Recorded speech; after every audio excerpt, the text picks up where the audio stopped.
بسم اللہ الرحمن الرحیم۔ السلام علیکم۔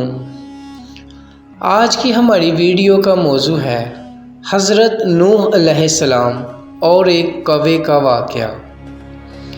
تو ویڈیو شروع کرنے سے پہلے میں آپ سب دوستوں سے ریکویسٹ کرتا ہوں کہ اگر آپ نے ابھی تک ہمارا YouTube channel Islamic stories subscribe نہیں کیا تو سبسکرائب کر لیں تاکہ ہماری آنے والی ہر نئی ویڈیو آپ لوگوں تک بآسانی پہنچ سکے۔ تو چلیں ویڈیو کا آغاز کرتے ہیں کہ کوا ڈرا ہوا کیوں رہتا ہے۔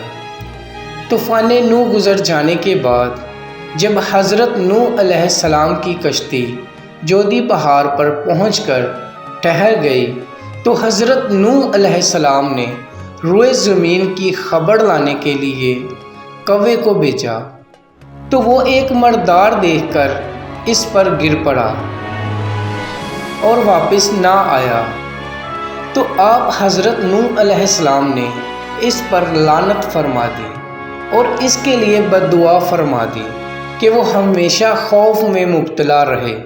چنانچہ کوے کو حلب حرم میں کہیں بھی پناہ نہیں ہے۔ تو ناظرین، یہ تھی ہماری چھوٹی سی ویڈیو جو حضرت نوح علیہ السلام اور ایک کوے کے بارے میں تھی۔ امید کرتے ہیں کہ آپ کو ہماری یہ ویڈیو پسند آئی ہوگی۔ شکریہ۔